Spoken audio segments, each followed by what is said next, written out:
Hey guys, welcome to another episode of the Bourbon Brothers. This is Gavin. And I'm Jeff. Today we're going to be reviewing something I'm sure no one has ever heard about. Jeff, this is, what's it called? I'm trying to remember. Is that some red wax on it? Yeah, it's very weird, never seen it before. No, what is it?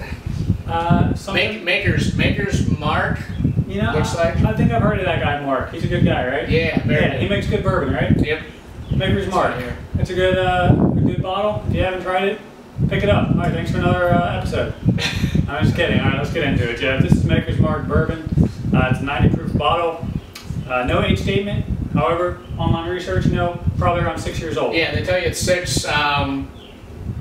As I've said before, this past summer went on the Bourbon Trail in Kentucky. People at the distillery said it's about 6 years. They have people, they taste each barrel. When they think the barrel's matured, is their word, then they bottle it. Sure.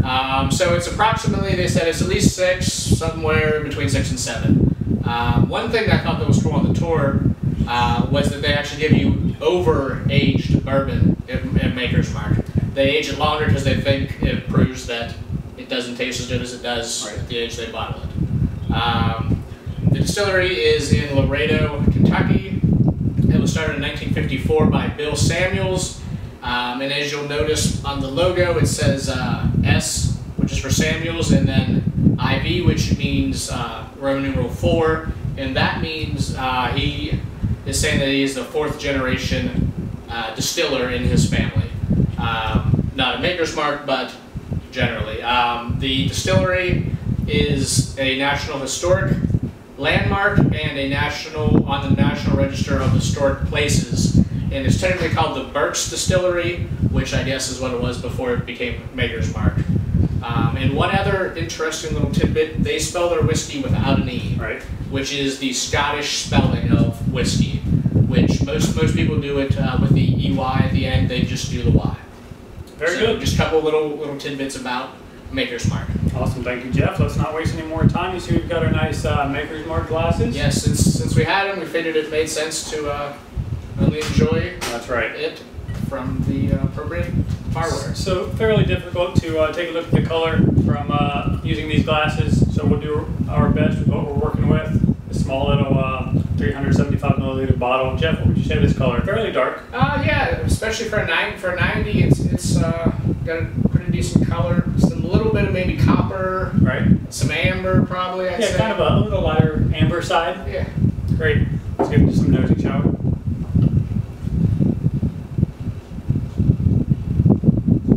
This is really the standard for me. When I think bourbon, I think Maker's Mark. When I think bourbon, I think vanilla. I think caramel. Yeah, I mean, I think those are definitely the as you said, the standard bearer profile. That's what Maker's Mark does.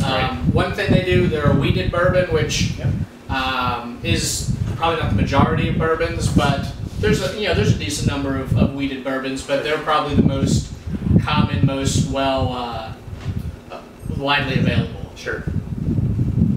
So it's a very nice nose, it is what it is. Simple, but it's sweet. And what they do well. Yep. All right, well, we'll take a taste for you. Cheers. Cheers.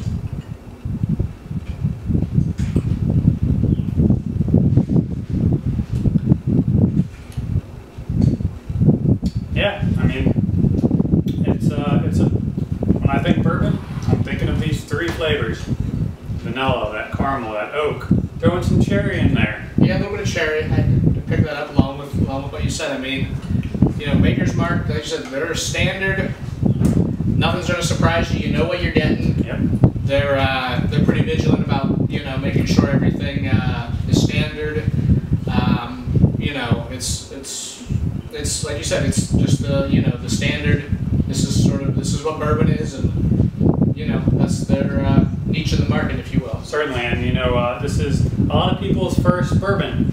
Whether they're just starting to drink it, or whether they're at a wedding and the Maker's Mark red cap. Let's go with that. Yeah. It was actually my first bourbon that I actually ever tasted. Really enjoyed it. Started to try some other things that I liked, even more. That's what really got me here, on the YouTube. Yeah, I mean, it's as far as bourbons go, it's probably about as widely available as anything. And part of that is the fact that they're owned by Beaming, so I mean, you know, any place Jim Beam is, they're gonna get Maker's Mark in there too.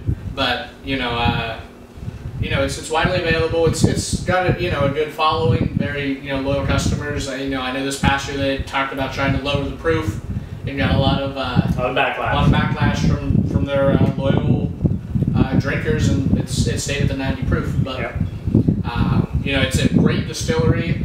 If you get a chance to check it out, very scenic, very brand specific. Their shutters on their buildings are red shutters, and they've got a cutout of the bottle shape.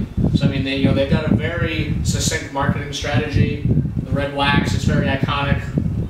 Jeff, I was driving down the highway the other day, and I saw these new billboards.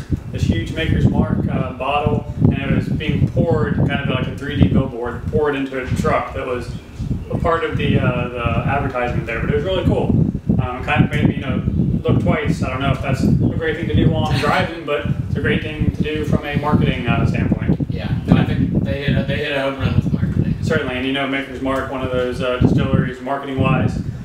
Whenever you go to an event, and Maker's Mark is there, they have a really cool deal at their table. Most other distilleries, they'll just have their bottles out for you to sample. Maker's Mark, you're going to be able to dip your own glassware there. That's the majority of these tastings. Jeff and I and a few friends and family went to Beer, Bourbon, and Barbecue this past winter, and we were lucky enough to be one of the first ones in the line to dip our own glasses.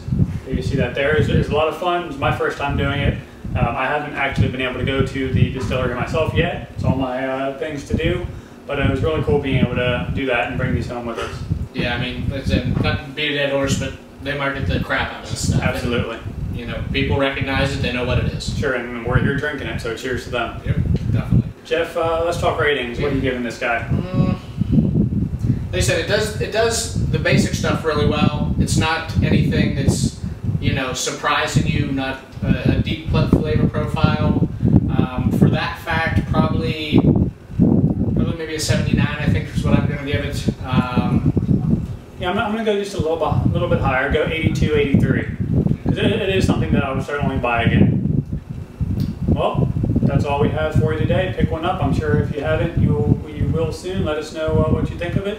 You can check us out below at our blogs and our Twitter account. Please give us a like and subscribe if you like the video. Cheers. Cheers.